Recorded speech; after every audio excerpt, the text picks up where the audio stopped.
Bienvenidos y bienvenidas, mis estimados maestros, a la cápsula número 1 de la unidad 1 y 2 de la asignatura Economía y Educación.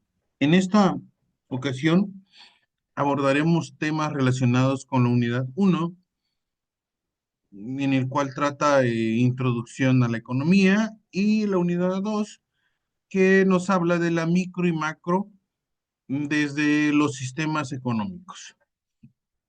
En la unidad 1, la introducción a la economía nos dice que la economía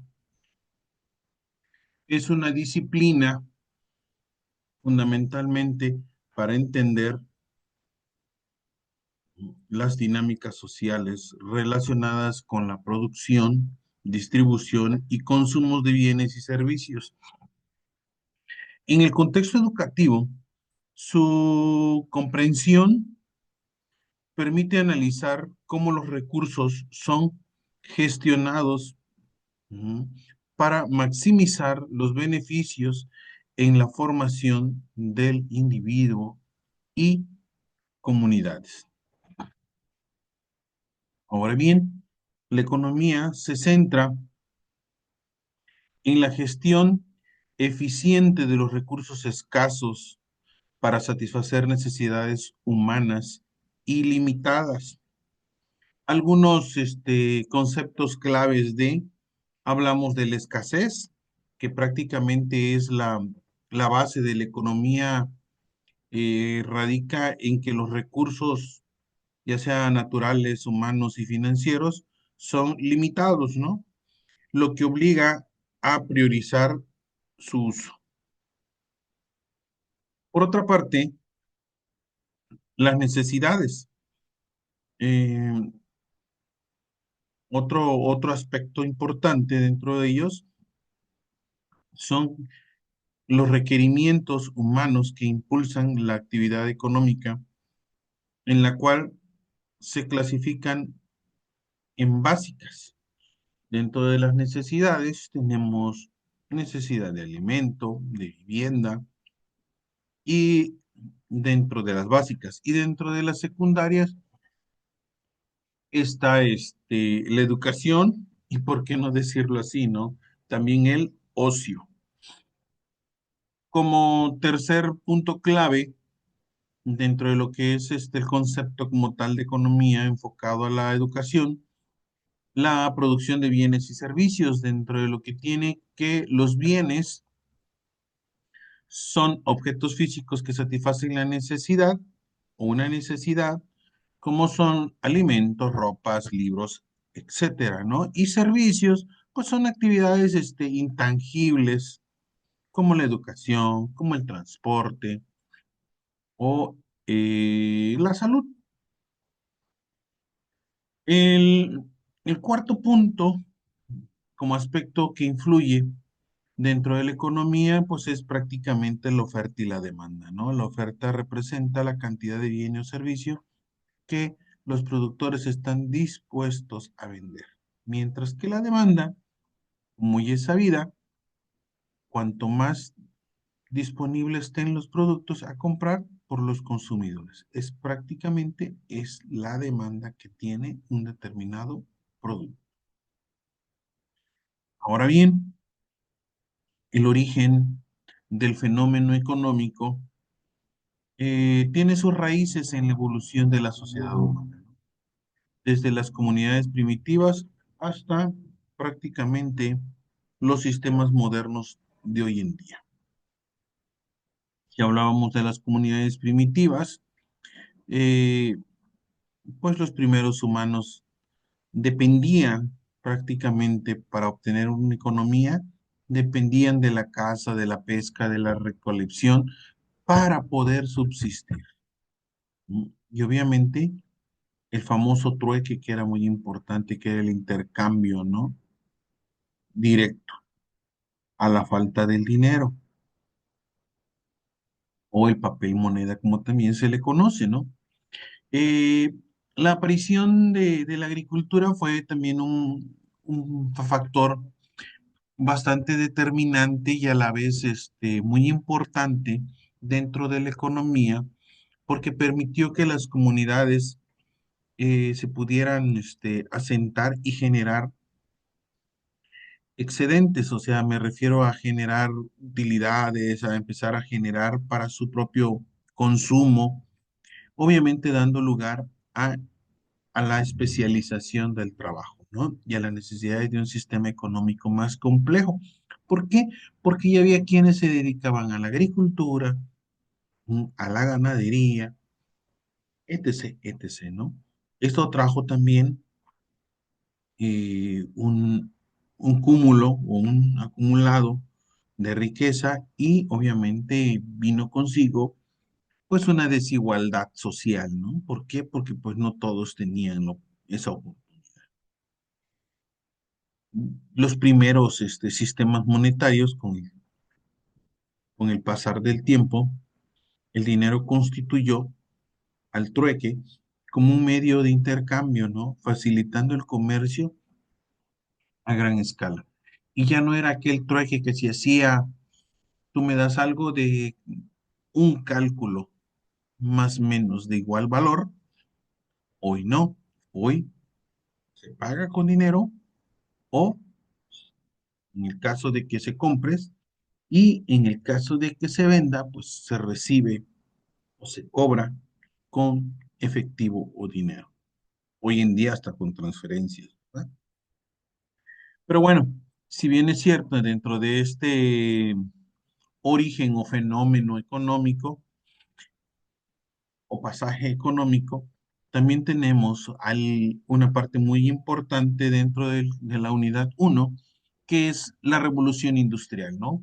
La intervención de la nueva tecnología en el siglo XVIII, en el siglo XIX, que vinieron prácticamente a transformar las economías globales. Aparecieron sistemas económicos modernos como el capitalismo, basados en la propiedad privada y el libre mercado. En fin, todo este fenómeno económico refleja cómo las sociedades organizan sus recursos y cómo estas decisiones influyen en el desarrollo social y educativo. He ahí la importancia, ¿no? Dentro de, dentro de los conceptos básicos de la economía, para comprender a la economía es esencial dominar ciertos criterios. Y el primer criterio que debemos de dominar es la producción, ¿no? Y hasta cierto punto son términos que ya hemos venido manejando a lo largo y ancho de nuestra vida, ¿no? Producción, pues es un proceso de creación de bienes y servicios mediante la combinación de recursos naturales como capital y trabajo, ¿no? Entre otros. Y distribución, bueno, hablábamos de distribución, que es el modo en que los bienes y servicios se reparten entre los miembros de una sociedad, la manera en cómo nosotros distribuimos. Ahora bien, consumo. Se dice muy fácil que es el uso final de bienes y servicios para satisfacer una necesidad, pero lejos de que es el uso final del bien y servicio que tiene como prioridad satisfacer una necesidad, es saber bien en dónde colocar ese producto para que pueda ser vendido. ¿Vale? Porque no voy a ir a vender playeras a un clima frío, ¿no? Y voy a ir a vender suéter a un clima caluroso. ¿Por qué? Porque pues obviamente no lo venderíamos. Entonces, si bien es cierto, es el uso final de un bien y servicio, pero con esa estructura, ¿no? Con esa estructura y con esa visión. ¿Y por qué no decirlo tal vez con un estudio de mercado bien definido, ¿no? Ahora bien, también hay un punto importante dentro del concepto de economía, o para poder dominar los criterios económicos, nos habla de mercado, ¿no? Híjole, antes decíamos que el mercado era el lugar físico, ¿no? Donde se realizaban intercambios económicos, donde había un oferente y un demandante, cosas por el estilo, ¿no? Hoy, mercado no precisamente es un lugar físico. Puede ser virtual, puede ser arriba de un coche, haciendo una llamada, estamos haciendo acto de compra y venta, y mientras hagamos un acto de compra y venta, estamos haciendo un acto de mercado. ¿Por qué? Porque se están intercambiando economías. Entonces, la educación como servicio también participa en los mercados. Las instituciones públicas y las privadas ofrecen diferentes opciones. Hoy por hoy, ¿qué decimos? ¿Dónde metemos a nuestros hijos a estudiar? ¿En la pública o en la privada? ¿Qué nos ofrece la privada y qué nos ofrece la pública? Lo vamos a dejar ahí para no lacerar sentimientos, ¿verdad? Entonces, y lo decimos, ¿dónde salen mejor nuestros hijos? Puntos suspensivos, ahí la dejamos. Entonces, todo parte de, ¿no? Y el último punto también que viene a influir dentro de la parte económica, pues es la inflación y la deflación. La inflación, pues prácticamente es el aumento generalizado de un precio. Y la deflación es la disminución sostenida de un precio. Se dice sostenida porque se cree que lo van controlando cuando va perdiendo valor el precio. Sin embargo, es una caída del precio que ni la misma economía ni la misma Cámara de Comercio la puede regular como tal. Ambas pues, prácticamente son fenómenos que afectan el financiamiento y el acceso a la educación. ¿Mm? Cuando el precio sube, la educación, el precio de la educación también es más caro. Entonces, ¿sí nos afecta? Claro que sí. Para el acceso de la educación, claro que sí. Ahora, dentro de ello tenemos el proceso económico general.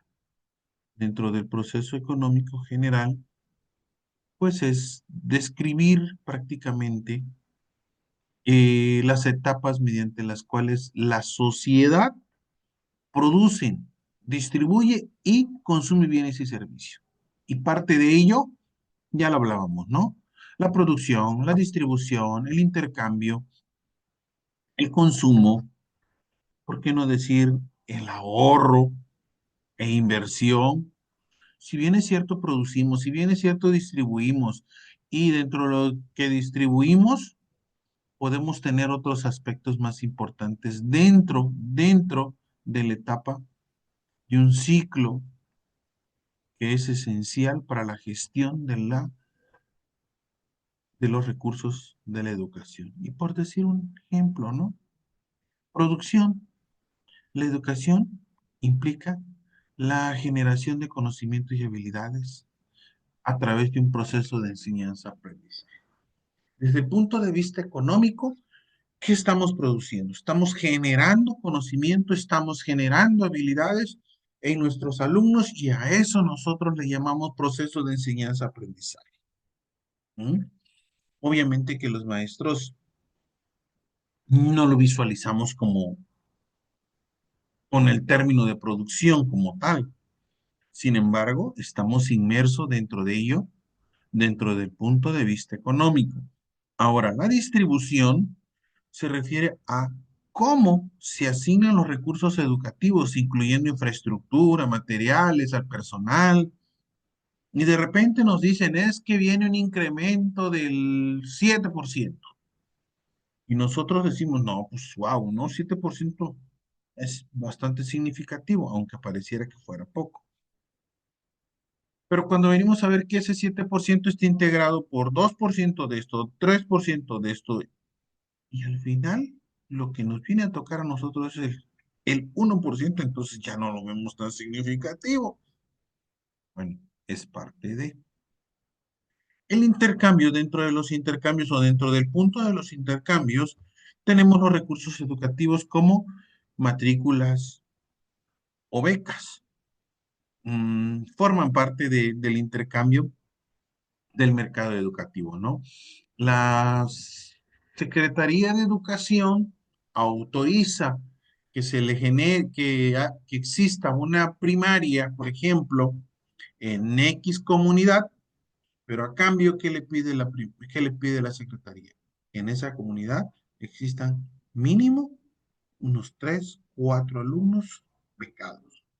Entonces es como que un intercambio, ¿no? Yo te doy una clave para crear una institución, a cambio tú me ofreces becas a tú. Entonces es como que ganar, ganar.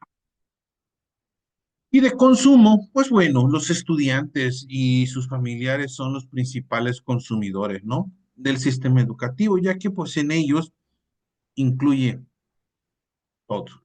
¿Por qué? Porque los estudiantes son los que vienen a dar el consumo a lo que nosotros le llamamos al principio generar conocimiento y habilidades. Entonces, de ahí la parte más importante, ¿no? Y dentro del último punto que también hablaba, el ahorro y la inversión. El financiamiento educativo puede considerarse como una inversión, ya que genera retorno a través de una fuerza laboral más capacitada. Hace varios ayeres, no voy a decir gobernador porque pues tenemos aquí en la clase diferentes gobernadores porque tenemos diferentes estados, ¿no?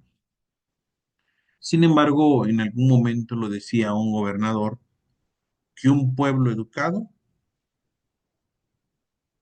un pueblo con mayor educación,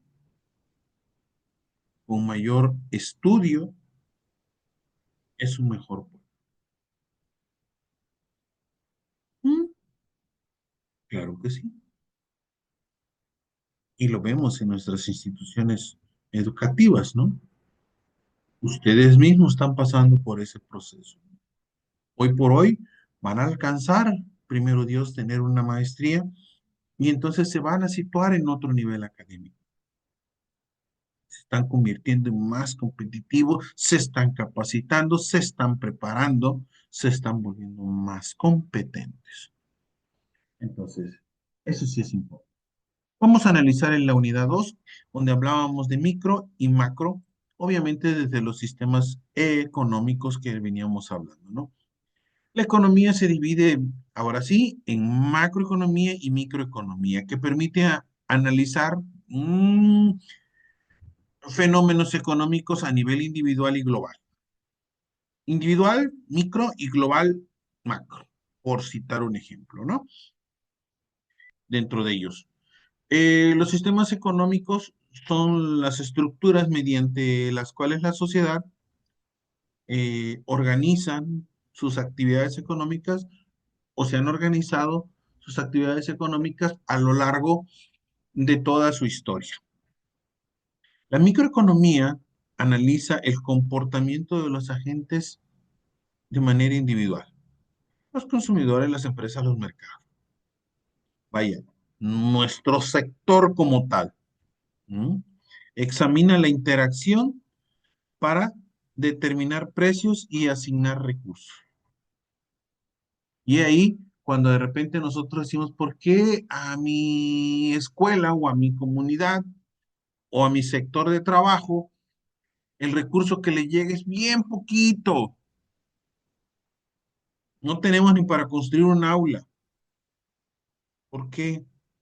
Y a la otra que está más allá, que está más cerquita de la cabecera, le llega más recursos.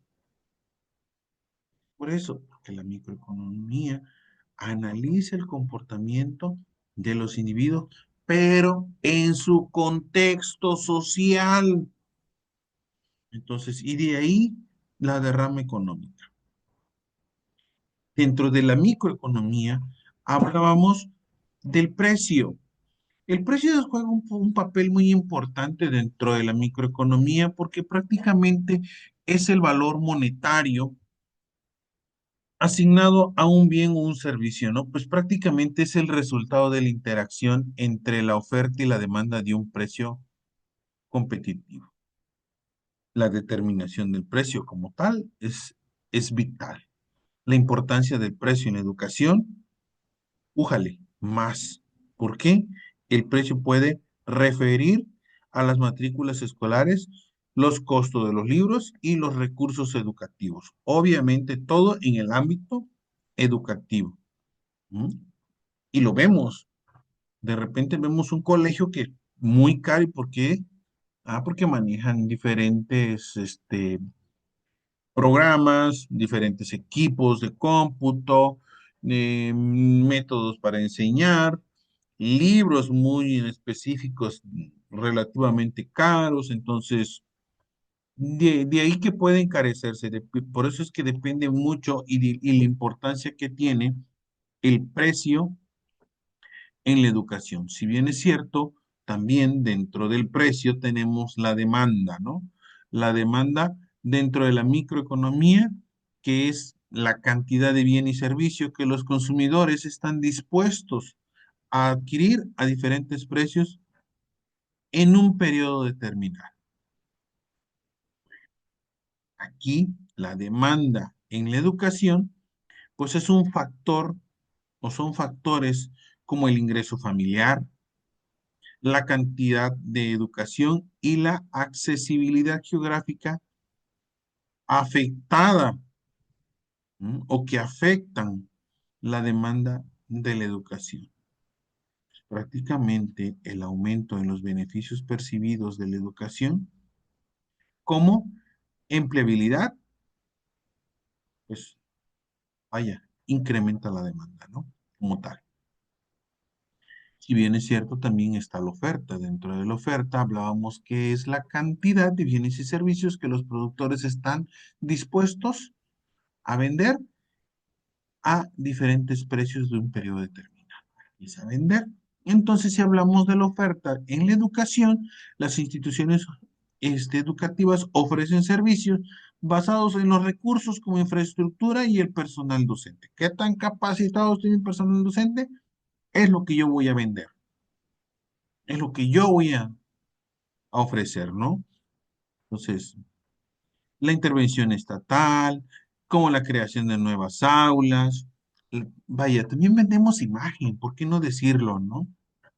¿Puede aumentar la oferta educativa en las áreas de desfavorables? Por supuesto que sí, por supuesto que sí. La macroeconomía. La macroeconomía estudia el comportamiento de la economía en su conjunto, incluyendo indicadores como el PIB, o sea, el Producto Interno Bruto, empleo, inflación, la balanza comercial, entre otros, ¿no?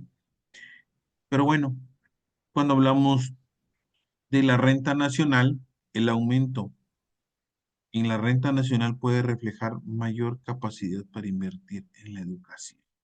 Eso es muy, muy, muy básico. Dentro de ellos, existen ámbitos muy importantes, ¿no? Dentro de los que existen lineamientos como postulados básicos del análisis de la macroeconomía. Dentro de ellos están los sistemas económicos y procesos y cambios. Están también la comunidad primitiva, el esclavismo, el feudalismo, el capitalismo, el socialismo, eh,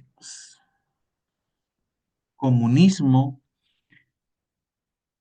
Espero no se me haya pasado ninguno, pero bueno, de una forma u otra todos ellos vienen a darle un toque distinto a nuestra educación, ¿no? Jóvenes, pues es un gusto, maestros, poderles saludar por este medio y reiterarles mi compromiso con ustedes. Y asimismo recordarles que tenemos vías de comunicación, ¿no? Tenemos nuestros teléfonos, WhatsApp, en fin, vía correo. Estamos ahí a las órdenes para servirles. Sin más preámbulos, les reitero las gracias por su atención prestada a esta, a esta primera, a esta primera cápsula de la unidad 1 y 2 de la asignatura Economía y Educación. Dios me los bendiga. Muchas gracias por su atención.